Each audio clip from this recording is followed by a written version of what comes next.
سەرۆک ئەمریکی جۆ بایدن سۆزە ئالیکاریە حکوومەتە فەدرال دەدە بۆ ویلایەتێن کۆ کۆڤید لێزێ دەبوونە. ڕێڤەبەریە بایدن بودجەیە بەرەڤانیان نیشتیمانی ئەرێ دەکە و بەشێک ژێ دەچێ بۆ هێزên پێشمەرگە و یەن سووریا دەموکراتیک. لە مەیدانە تایمز لە نیویۆرکێ گۆگا سەرێ ساڵێ ئێدی ئامادەیە.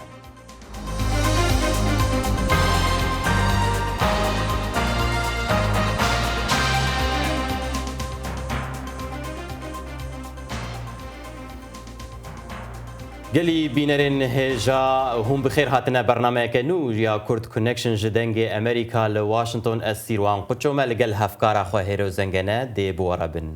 لای منیشەوەم کاتەوە هەموو کاتێکتان شاد.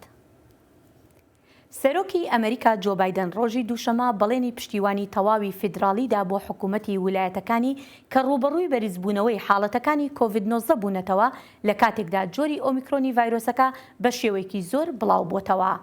لە میانی کۆبوونەوەیەکی ئاساییدا لەگەڵ تیمی بەرپەرجدانەوەی کۆرۆنا و کۆمەڵی نیشتیمانی فەرمانڕەوایان بایدن گوتی پەیامی من ئەوەیە ئەگەر شتێکتان پێویستە دەنگ بکەن و ئێمە تا لە تواناماندا بێت هاوکاریتان دەکەین. بایدندانی بەوەدانا کە شوێنەکانی پشکنین قەرەباڵغ بوون و بێسەروبەری هەبووە لە کاتێکدا ئەمریکایەکان هەوڵیاندا بەر لە کۆبوونەوەکانیان لەگەڵ خێزانەکانیان لە دەمی ئەم پشودانەدا پشکنین ئەنجام بدەن. بایدن گوتیشی بەڕێوەبەرایەتەکەی پلانی هەیە 500 میلیۆن پشکنینی خێرا لە سەرەتای مانگی داهاتوو بەردەست بخات. بلندبوونا پێکەتنên ڤایرۆسا کۆرۆنایە لە سەرانسەری جیهانê gefeyê li sistemên tenduristiyê yên hinek welatan dikin. Curaya nû ya vîrusê ku bi navê Omikron tê zanîn bûye sedema betalkirina bi hezaran geşên asmanî berî bi hinvedana Krismesê. Serokê Emerîkî Joe Biden jî hefteya borî plan ragihand ji bo şandina 1000 leşker bo piştgiriya karmendên nexweşxaneyan li seranserî Emerîka. زیاتر لە 700 گەشتی ئاسمانی لە ناوخۆی ئەمریکادا هەڵوەشێنرانەوە. هەواڵەکەی ڕۆژی یەکشەمە دوایەوە دێت کە هێڵە ئاسمانەکانی وڵاتەکە ڕایانگەاند هەزاران گەشتیان پێش کریسمس هەڵوەشاندەوە دوایەوەی ستافەکانیان تووشی ئامیکرۆن بوون کە جۆرێکی تازەی ڤایرۆسی کۆرۆنایە. بەڵام لە هەندێک فڕۆکخانە وەک ئەمە لە نیوجەرسی گەشتەکان بەردەوامن. هاتم تا بەشداری پرسێ کەسێک بکەم چونکە کەسەکە زۆر گرنگ بوولا بڕیارمدا ئەم گەشتە بکەم بەڵام هەز بەو مەترسیانش دەکەم کە لە بەردەممدان بەڵام هەندێک جار هەمیشە تەنیا خۆت گرنگ نیت هەندێک شتی دیکەش هەیە کە لە ژیاندا گرنگن بۆیە بڕیارمدا گەشتەکە بکەم بەڵام ئاگاداری ئەو مەترسیەم کە دەکرێت بەهۆی ئەو گەشتەوە لەم کاتەی ساڵدا ڕوبەڕووم ببێتەوە. پسپۆڕانی تەندروستی هۆشداری دەدەن هەر کەسێک لە فڕۆکەخانە دەکرێت تووشی ئامیکرۆن ببێت. بەڵام هەواڵەکانی ئەم دوایە لە ئەفریقای باشوور و بەریتانیاوە دڵخۆشکەرن کە حاڵەتەکانی ئامیکرۆن هێندە تون نین توشبووان بخەنە نەخۆشخانە. ڕۆژی یەکشەمە ڕاوێژکاری تەندروستی کۆشکی سپی ئانتۆنی فاوچی بە کەناڵی ABC گوت ئەمە واتایەوە ناگەێنێت هیچ کێشەیەک نەبێت. کاتێک ئەو ڕێژە زۆرەی نەخۆشی نوێت هەیە ئەمە دەکرێت زاڵ بێت بەسەر کەمبوونەوەی توندی حاڵەتەکان. بەواتایەکی دیکە ئەگەر ژمارەیەکی زۆر کەیسێت هەبێت با حاڵەتەکانیشیان تون نەبێت دەکرێت کاریگەریە ئەرێنیەکە لەناو بەرێت. فاوچی دەستخۆشی لە پلانی فڕەهەندی سەرۆک بایدن کرد کە سەربازانی وڵاتەکەی خستۆتە ڕۆڵی خزمەتکردنەوە لە نەخۆشخانەکانی ئەمریکا و یارمەتی دەرن لە ئەنجامدانی پشکنینی زیاتر و دابینکردنی کەلوپەلی خۆپاراستنی پزیشکی. بەڵام هێشتا دەڵێت ڤاکسین باشترین ڕێگەیە بۆ ڕێگەگرتن لە تەشەنەکردنی نەخۆشیەکە. بە تایبەتی نیگەرانی ئەو چینەی خەڵشین کە ڤاکسین نەکراون. دەیان میلیۆن ئەمریکی هەن کە مافیان هەیە ڤاکسین وەرگرن بەڵام وەریان نەگرتووە. ئەوانە بارودۆخیان لە هەمووان خراپترە کاتێک ڤایرۆسی وەکو ئامیکرۆن کە کاریگەرە لە بڵاوبوونەوە لە ناو خەڵکدا. سەرەڕای هەڕەشەی ڤایرۆسی ئامیکرۆن و هەڵەوشاندنەوەی گەشتەکان فڕۆکخانەی ڕۆناڵد ڕێگنی نزیک واشنگتنی پایتەخت هەیری ڕابرد و ڕۆژێک پێش کریسمس پڕبوو لە گەشتیار. هەموو شتێک چاک بوو جگەلەوەی چاوەڕوانیەکی ناساییمان بۆ جاتاکانمان کرد بەڵام جگەلەوە گەشتەکە زۆر باش بوو لە کاتی خۆیدا بوو بۆیە زۆر باش بوو. سەرکەوتوو بوو گەیشتین لێرە. ئەم بەیانیە یەکەم گەشتمان ئەنجامدا و پێمان وابوو هیچ ڕوونادات هەموو شتێک بە باشی بەڕێوە چوو. یەک لە سەرسەی حاڵەتەکان لە ئەمریکا هەڵگری ئامیکرۆنن. بە گوێرەی هەواڵەکان ڕۆژانە 165,000 کەس تووشی ئەم نەخۆشیە دەبن. بۆ ئارەش ئارا بەسەدی ناوە عەبدوڵڵا دەنگی ئەمریکا. کۆشکی سپی ڕادەگەێنێت سەرۆک جۆ بایدن بڕی زیاتر لە 668 میلیارد دلار بودجەی بەرگری بۆ ساڵی 2022 مۆر کرد پاش ئەوەی ئەو بودجەیە لەلایەن کۆنگرێسەوە پەسەند کرا. لە بودجەی ساڵی داهاتووی بەرگری ئەمریکادا بەشێک بۆ هێزی پێشمەرگە و هێزەکانی سووریای دیموکراتیکیش تەرخان کراوە. وەک بەشێک بۆ بەرەنگاربوونەوەی تیرۆر بودجەی بەرگری ئەمریکا بڕی زیاتر لە 345 میلیۆن دلاری بۆ هاوکاری هێزی یاسایشی عێراق تەرخان کردووە کە تیایدا بریتیە لە 260 میلیۆن دلار بۆ هێزی پێشمەرگە و 177 میلیۆن بۆ هێزەکانی سووریای دیموکراتیک و مغاویر ئەلسەورا.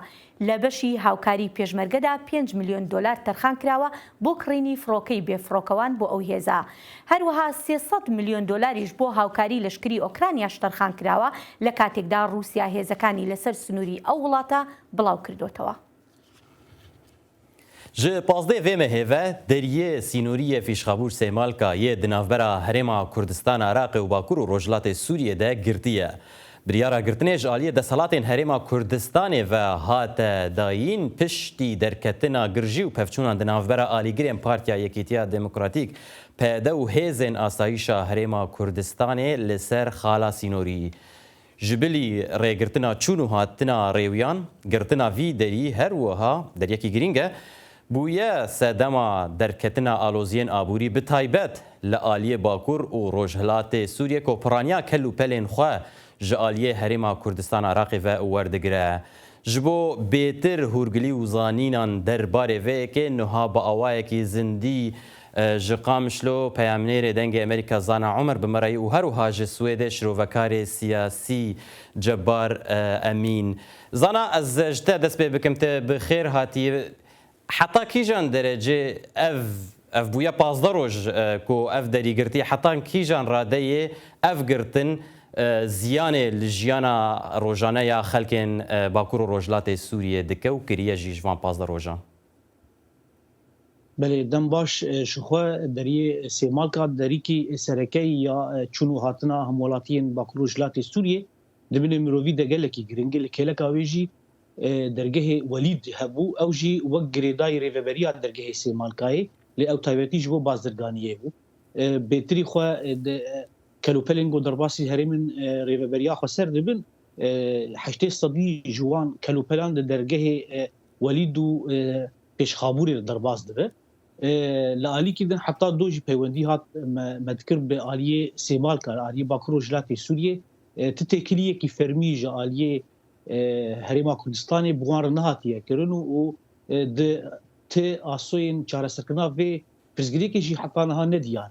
Ji xwe bandorekê neyînî pir mezin heye hin cûreyên kelûpelan di bazarê te yekser hate buhakirin.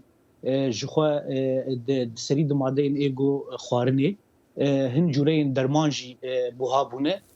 Ji xwe wekî din jî bandorekî pir mezin li ser kesên got mirovî de nexweşan êgo li wir tedawî dikin niha bi sedan kesên hemwelatiyên Sûriyê Bakur û Rojhilatê Sûriyê ne li Herêma Kurdistanê asêmane û gelek jiyên got dirê de bûn wan rêdanên xwe çê dikirin ji bo got herin li ser textoran li hundirê Herêma Kurdistanê niha ew jî nemakarin derbas bin ji bilî ew kesên biyanî jî Belê Zana bibûre ez zanim hîn yanî ev biryara girtinê ne ji aliyê rêveberiya xwe ser e lê li gor danûstandina te bi rêveberên yanî bi garpederstên rêveberiyê te axaftin heye ku di demeke nêzik de êdî ev pirsgirêk were çareserkirin û careke din derî were vekirin? Ji xwe min berî niha jî min ew got heta do jî peywendî me kir bi dergehê Sêmalka re û hin berpirsên rêveberiya xwe ser heta wek îro jî dibêjin ti têkilî çê nebûyî û ti danûstandin çê nebûyî ta got were naskirin heta kîjan radeyê dike yanî heta kîjan demê wê girtî bimîne an got wê bê çareserkirin ev alozî. Baş e peyamnêrê dengê Amerîka ji Qamişlo ti bawayekî zindî me re bû Zana Umer gelek spas bo vê beşdariya te. Ji bo bêtir şirove û agahî li ser vê babetê niha şirovekarê siyasî Cebbar Emîn biriya Skype ji Swêdê bi me re ye. Birêz Cebbar ev ne cara yekemîn e ku ev derwaze ji ber aloziyên siyasî di navbera her du layenan de tê girtin. Ji bo çi hemîşe ev dergehê sînorî dibe qurbaniyên nakokiyên siyasî di navbera aliyên Herêma Kurdistana Iraqê û aliyên din yên Rojava?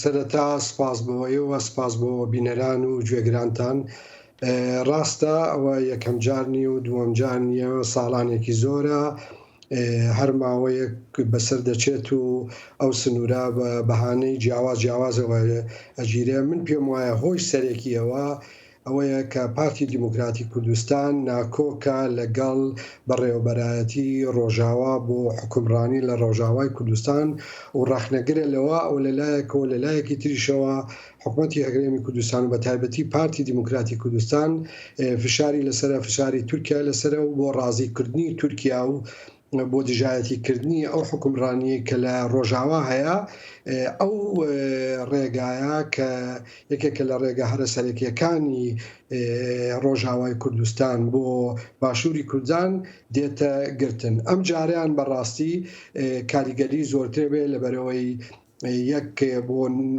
خەڵکی نەخۆش ڕێگەی لێگیراوە خەڵکی بازرگان ڕێگەی لێگیراوە خەڵکی تر ڕێگەی لێگیراوە تەمویلی ڕۆژاوای کوردستان سەخت کراوە ئەم گرتنی سنوورە بەڕای من هەڵەیە بەڕای من دەبواە بەلایانی کەم حکمڕانانی هەرێمی کوردستان و بە تایبەتی ژێکێتی نیشتیمانی کوردستان و زوتنەوەی گۆڕان ئەوان قبول نەکردایە کە پارتی دیموکراتی کوردستان هەر کاتێ ویستی بە هەوەسی خۆی ئەو سنوورە بگرێ و خەڵقی ڕۆژاوای کوردستان تووشی هەموو جارە مەینەتیە بکات. باشە کاکە جەبار هەگەر میکانیزمەکە هەبن میکانیزمەکە قانونی gelek dibêjin tune ji ber ku dergeh bixwe ev derwaze bixwe ji aliyên UN netewênek bûyî be pênasînê pê nakin. Tevî got 2013 ev dergeh hate vekirin ji bo derbazkirina alîkariya mirovahî bo Rojavayê Kurdistanê û Sûriye bigiştî yan ew deverên jêr kontrola qesed. Lê çima hêzên navnetewî em bêjin Amerîka yan jî UN bixwe tiştekî nake di vê derbarê de çima tiştek tune ku ev aliyên نێودەوڵەتی کاربن بکن و جارێکە دن ئەv دەرگەه نەبێ مژارە سیاسی یان ناکۆکیە سیاسی ناوبەرە هەردوو ئالیان دە. جارێک سەرەتا ئێمە دەزانین لە نێوان سنوورەکانی باشووری کوردستان و تورکیا و ئێران و سووریا چەندەها سنوور هەیە کە وڵاتانە با بڵێن پەسەندیان نەکردووە ڕێگا درێ بەڵکو لە ناو خۆیانە لە ناو ئێران و پارتیا یاخود لە نێوان ئێران و یەکێتی نیشتیمانی کوردستان یاخود لە نێوان تورکیا و پارتی دیموکراتی کوردستان ڕێککەوتنی لەسەر کراوە کە ئەمە سنوورێ بە بۆ پەڕینەوەی خەڵک هەم سنوور هەیە کە با بڵێن ئەترافی پێکراوە بەڵام سنووریش هەیە خۆمانەزانی قاچاقچێتی و هەزارشتی تری لێوایە برێ. هەڵبەتە من پێم وایە سەبارەت بە نەتەوە یەکگرتووەکان و یەکێتی ئەوروپامە پێویستی بەوەیە بە مفاوەزاتە لەگەڵ حکومەتی مرکزی و پێویست بەوەی حکومەتی عێراق و حکومەتی مرکزی چونکەمە دوو حکومەتن با بڵێن تۆ سنوور لە نێو دوو حکومەت ئەکەیتەوە پێویستی بە ڕەزامەندی ئەو دوولایەنەیە بێ من پێم وایە سەختە ئەمە بەڵام لە پراکتیکە حکومەتی هەرێمی کوردستان کە ئێوە توانێت ئەو مەرزە بکاتەوە ئەگەر ڕەخنەشی هەیە لە شتێوی جاری وهایە شتێک دێتە ئاراوە ئێستەوە کوێم جارە بەحساب چەند گەنجێکی شۆڕژگەر یاخود چەند گەنجێکی خوێن گەرم بەردیان هاویشتووە نابێ ئەمە بکرێتە بەهانەیەک بۆ داخستنی سنوورەکە بەڵکو پێم لە نێوان حکومەتی هەرێمی کوردستان حکومەتنی ڕۆژاوا دەتوانێت چارەسەر بکرێت. ڕاستە ببوورە شخۆل سەرێ خاڵێ ژبەرگۆ ئەو بریارە داخستنا سینۆر ژ عالیە حکوومەتە هەرێما کوردستانی ئەو بوو هەندێک کەسێن جوانی شۆڕژگەریان سەر بپێدەوە ئێریشی وان کرد بوو. divê rêveberiya Rojava yanî pêde divê çi garantiyan bide wek got herêma Kurdistanê dixwaze heta ku carek din bûyerên wisa dubare nebe. هەڵبەتە لە کەشوهەوایەکی ئاسایی وایە ئەوسا پارتی دیموکراتی کوردستانە حکومەتی هەرێمی کوردستان لە واقع ئێستا پارتی دیموکراتی کوردستانە کە لەوەیە دەبواە قسەی کردوایە لەگەڵ پێدێ و لەگەڵ بەڕێوەبەرایەتی ئەو ناوچەیەبی و تا ئێمە ئەمە قبول ناکەین با بڵێن مەرجیان دانایە بۆەوە بەڵام ئەمە بەهانەیە یعنی چەند گەنجێکی خوێنگەرم هاتوون بەردیان هاویشتووە دەرئەنجامی ئەوەی کە کەسوکاریان گیراوەیان کەسوکاریان شەهید بوو ویستوانە جەنازە وەرگرن یاخود شتێکی تر ئەمە نابێ ببێتە ئەوەی تۆ هەموو خەڵکی ڕۆژاوای کوردستان سزا بدەیت و نێڵی نان بڕوا و نێڵی ئاو بڕوا و نێڵی شتی چیت ئەعمار بڕوا و نێڵی نەخۆش بێت و نێڵی نەخۆش بڕوات و ڕێگان لە هەموو خەڵک بگری بە بەهانەیەوەی 20 کەس 30 کەس 40 کەسێک هاتوون بەردیان هاویشتۆتە فیشخابور و ئەمانە بەهانن بەڕاستی من پێم وایە زیاتر هۆکەی هۆی سیاسیە حکومەتی هەرێمی کوردستان و بە تایبەتی پارتی دیموکراتی کوردستان هەموو لایەک دەزانین کە ناکۆکە لەگەڵ بەڕێوەبەرەتی سیاسی و بەڕێوەبەرەتی سەربازی ڕۆژاوای کوردستان ئەمە هۆی سەرەکیە بەڵام من پێم وایە دەبوایە بە دیالۆگ بواە و نەخرایە یەکسەر باتە بەڕووی ڕۆژاوایە ئەو سنوورە داخرایە. بله برز جبار امین شروفکاری سیاسی مره بو باوایی که زندی جسویده گلک سپاس بو بشداریاته. سپاس بو خودتان. دادگای باڵای فیدراڵی عێراقیش پاش تێپەڕبوونی زیاتر لە 2 مانگ بەسەر هەڵبژاردنە بەلایەکانی عێراقدا کە لە دەی مانگی دەبڕێوەچوو ئەنجامەکانی ئەو هەڵبژاردنە پەسەند دەکات و هەروەهاش ئەو سکاڵایەنەش ڕەت دەکاتەوە کە لەلایەن لایەنەکانی سەر بە ئێران یان نزیک لە ئێرانەوە کرابوون. دادگای باڵای فێدراڵی عێراق پاش تێپەڕبوونی زیاتر لە 2 مانگ بەسەر هەڵبژاردندا بڕیاری پەسەندکردنی ناوی ئەندامانی نوێی پەرلەمانی عێراقی داوە وێڕای ئەو هەموو فشارانەی لەسەر ئەم دادگایە بوون و ئەو تانانەیشی ڕەت کردەوە کە لایەنەکانی سەر بە ئێران لە هەڵبژاردنەکەی مانگی دەی عێراقیان دابوو. لەسەر بنچینەی بەڵگەنامەکان دادگای فدراڵی بڕیاری خۆی داوە. یەکەم ڕەتکردنەوەی تەواوەتی ئەو تانانەی هادی فەرحان عەبدوڵڵا و محەممەد جاسم حەموود داویانە لە هەڵبژاردن و دەشپێت تەواوی پارەی ئەم دۆسیە دابین بکەن بۆ دادگا. بەپێی دادگای فێدراڵی عێراق داواکان بۆ هەڵوەشاندنەوەی ئەنجامەکانی هەڵبژاردن بریتین لە بنکۆڵکردنی بای هەڵبژاردنەکان و متمانەی دەنگدەرانیش کەم دەکەنەوە و هەروەهاش پرۆسەی سیاسی عێراق لەسەر ڕێڕەوی خۆی لا دەدات. دووهەم دادگای باڵا داوای هەڵوەشاندنەوەی ئەنجامی کۆتایی هەڵبژاردنیش ڕەت دەکاتەوە ئەمەش دوا بڕیارە و دەبێت هەموو دامەزراوەکانی وڵات وابەستەی ئەم بڕیارەی ڕۆژی 27 مانگی 12 ساڵی 2021 بن. دەست بەجێ دوا بە دوای بڕیارەکەی ڕۆژی دووشەمەی دادگای فێدراڵی لایەنە شیعەکانی سەر بە ئێران کەوتنە ڕەخنە و توانج لەو بڕیارە بەڵام هیچ ئاماژەیەکی ئەو تۆیان نەداوە بەوەی وابەستە نابن بە بڕیارەکەی دادگای باڵای عێراقەوە. الأدلة قدمنا على تزوير الانتخابات. سەدان بەڵگەی سەلمێنرا و خرانە بەردەم دادگا لەسەر ساختەکاری لە هەڵبژاردنەکەدا بەڵام نەحکوومەت و نەدادگای فدراڵی نایانەوێت دانی پێدا بنێن. حکوومەت بەرپرسیارە لە بەرزبوونەوەی ئاستی پشێویەکان. نازانم چ نهێنیەکەیە وەهای کردووە دادگای باڵا سوور بێت لەسەر ڕای خۆی و بڕیار نەدات کە هەڵبژاردنەکە فێڵ و تەڵەکەی تێدا کراوە. ئێمە ئەو ئەنجامانە بە تەواوەتی و سەر لەبەری ڕەت دەکەینەوە بەردەوامیش دەبین لە مانگرتن تا ئەو کاتەی داواکانمان جێبەجێ دەکرێن و داواکانیشمان زانراون ئەنجامە ڕاستەقینەکانی هەڵبژاردنەکەمان بدەنێ نەک ساختەکان هەروەها واز لە فشاری دەرەکی بێنن کە کاریگەری هەبوو بەسەر هەڵبژاردنەکە و دەسەڵاتی دادوەریشەوە. لە هەمان کاتدا بەشێکی بەرچاوی دانیشتوانی عێراق لەو بڕوایەدان دادگای باڵا دواکەوتووە لە بڕیاری پەسەندکردنی ئەنجامەکانی هەڵبژاردننی وڵاتەکە. هەر دەبوایە لەگەڵ ڕاگەیاندنی ئەنجامەکانی هەڵبژاردندا پەسەند بکرایە و ڕێز لە ڕای خەڵک بگیرابایە بۆ هەڵبژاردننی نوێنەرانی خۆیان بۆ پەرلەمان و بۆ حکوومەتی ئایندەش بەڕاستیش وەها ڕاهاتوین لە دوای هەموو هەڵبژاردنێک کێشە بنرێتەوە ئیتر نابێت ڕێگەی پێ بدرێت. بڕیاری پەسەندکردنی ئەنجامەکانی هەڵبژاردن هاوکاتە لەگەڵ ئامادەکاریەکان بۆ کشانەوە یان گۆڕینی ئەرکەکانی هاوپەیمانێتی نێونەتەوەی دژە داعش لە عێراقدا وەک کاربەدەستانی عێراقی دەڵێن ڕێککەوتنی لەسەر کراوە. گواستنەوەکانی ئەم دوایەی سەربازەکان و کەلوپەلە لەشکریەکان بۆ دەرەوەی عێراق بە مانای تەواوبوونی پرۆسەی گۆڕانکاریە و هاوپەیمانەتی دژی داعش بە تەواوەتی دەبێتە هێزێکی ڕاوێژکاری بەر لە کۆتایی ئەم ساڵ بەو پێ ڕێککەوتنی لەسەر کراوە. لە پاش پەسەندکردنی فەرمی ئەنجامی کۆتایی هەڵبژاردنەکانی عێراق بە پێی یاساکانی وڵاتەکە پێویستە ئەندامانی نوێی پەرلەمان لە ماوەی 15 ڕۆژدا یەکەم دانیشتنی خۆیان بکەن بە سەرۆکایەتی بە تەمەنترین ئەندامی پەرلەمانی نوێ. لە ئێستاش بەدواوە وایە چاوەڕوان دەکرێت دانوستاندن بۆ پێکێنانی حکوومەتی نوێی عێراق بچێتە قۆناغێکی نوێوە و ڕێبەری ڕەوتی سەدر کە براوەی پلەیەکی هەڵبژاردنە داوا دەکات بە خێرایی حکوومەتێکی زۆرینەی نیشتیمانی پێک بهێنرێ وەک دەڵێ نەڕۆژەڵاتی و نەڕۆژاوایی بێت و خزمەتگوزاری و ئاساییش بۆ عێراقیەکان دابین بکات. سەرۆک وەزیرە ئیسرائیل نافتالی بێنێت ئیرۆ سێشەمێ گوت کە وڵاتی وی دێ بە ئاوایەکی ئۆتۆماتیک دژاتیا ڕێککەفتنەکە ناوۆکی لەگەل ئیرانی نەکە لێ دەوێ وڵاتێن نمەزن یەن جیهانی هەلوەستەکە بەهێزتر دوی واریدە هەمبەر ئیرانێ بستینن. دێ هەفپەیڤینەکێدا لەگەل رادیۆیە ئارتێشا ئیسرائیلیدا بێنێت گوت کو ئیسرائیل بێتر داخوازە نێزیکاهیەکە بە ئەنجام دوی واریدە دکە. سەرۆکوەزیرە ئیسرائیلی هەروەها ئانی زمێن کو ئیران بە دەستێکی پڕ لاواز دانوستندنێ دکە لێ هێزên جیهانê diyar dikin wekku îran xwedî xaleke bihêze. Roja duşemê jî îran û Amerîka gotûbêjin nerasterast lê Vîyênayê ji nû ve dest pêkirin ji bo vejandina rêkeftina navokî ya sala 2015. نوێترین هەواڵ و زانیاری خێرایی و متمانە لە فەیسبووکی دەنگی ئەمریکا. زیاتر لە 40 ساڵە ڕۆماننووس دان هەرلی چیرۆکی شەست چرکەی لەسەر دانیشتوانەکەی نیویۆرک دەنووسێت کە لە شەقامەکاندا بینیونی.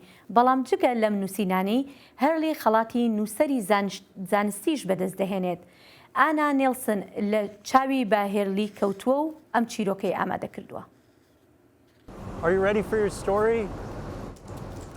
دان هەرلی ئەو 40 ساڵە دەنەویسە. Di salên 1980 de ev şeweyekî nû diafrîne ku jê re dibêje romanên 6 saniye. Ev yek deqîqeyê de çîrokên mirovan ku di kolanên Chicago û New Yorkê de rast hat dinivîsand. So many people just rush by, they're in a rush. Gelek kes lez dikin. Karê wan heye, serê wan di nav fikaran da winda biye. Ez dibêjim bila beyna xwe bidin û bileyzin.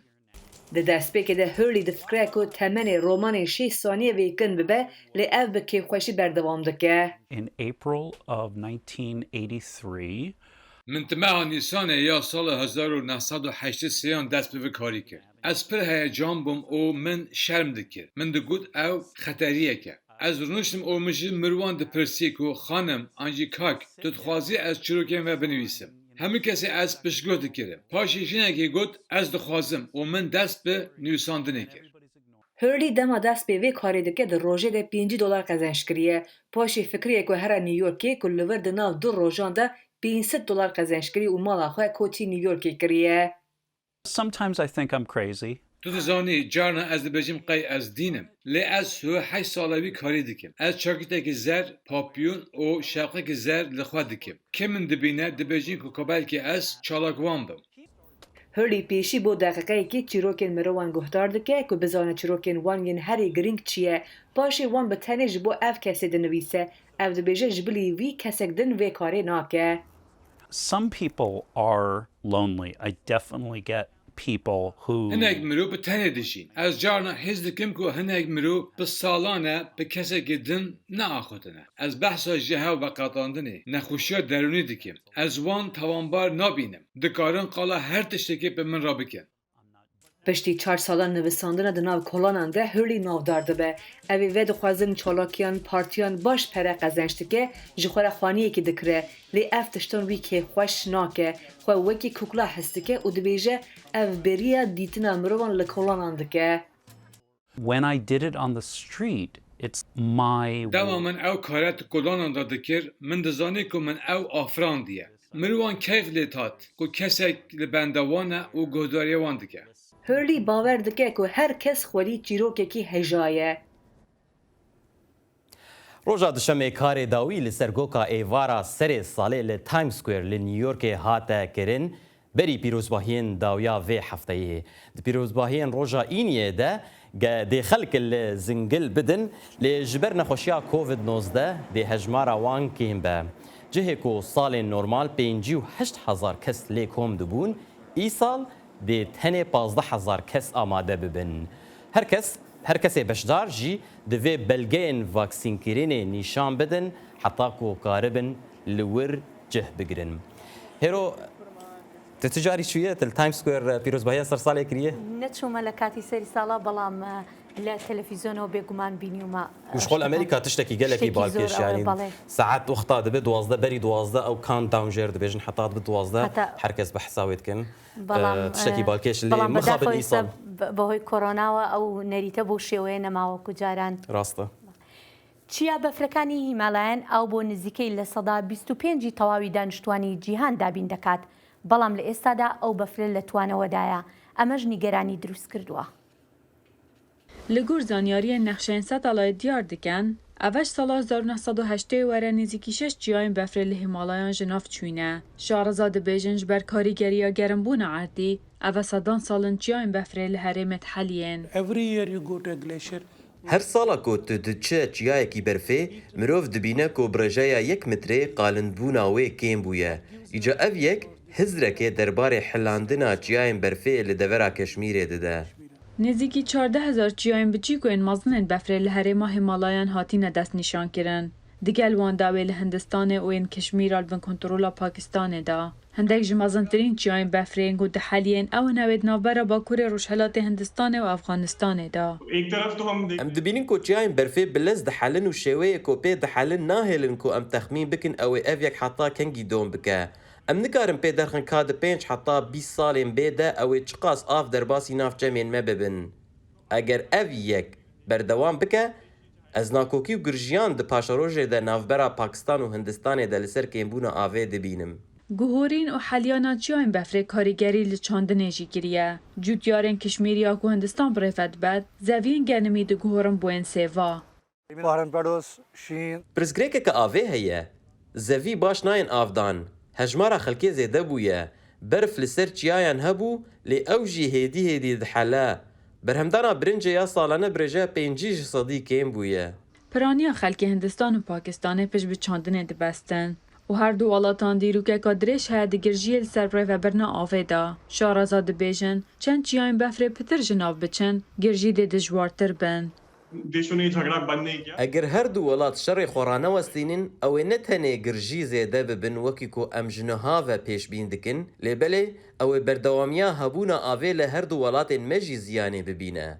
Ez bawer dikim em gihiştine qonaxeke pir bal kêşkotê de ne tenê divê her du welat şer ji ber sedemên moralî û mafên mirov rawestînin, lêbelê ji ber sedemên jîngehî jî. Başûrê Asya bi şêweyekê taybet rastî guhorîna keş û hewayê dibît. Eger divan sê salê bihêda çi ji bo nehête kirin, lê ku ler pêşbîniya kêmbûna avê hişikbûn û bilimbûna astê deryayê dikin û çêt bît bîte egerê peydabûna 6 milyon penaberan li başûrê Asya. بەڵێ سیروانەوەش بەشێک لە گەرمبوونی ژینگە یانی ئەو بەفرەکە بتوێتەوە ئەمەش نیشانێکی تری گەرمبوونی ژینگە و مەترسێکی زۆر دروست دەکا و نیگەرانێکی زۆری شەیەوەکو بینیمان لەو راپۆرتە لەسەرەوە و هەر بەشێکی جیهانێ بڕەنگێکی خۆ نیشان دەدا ئەگەر لە کەشمیرێ بڕی ئاوان چیایên berfê be li Kurdistanê niha lafaw çê dibin lehî li cihekî din çê dibin baran li cih nakêm dibin wisa belê bînerên hêja bi vê yekê jî gihiştin dawiya bernameya xwe heta careke din bimîn di xêr û xweşiyê de. لای منیشەوە هەر شاد و بەختەوەر بن.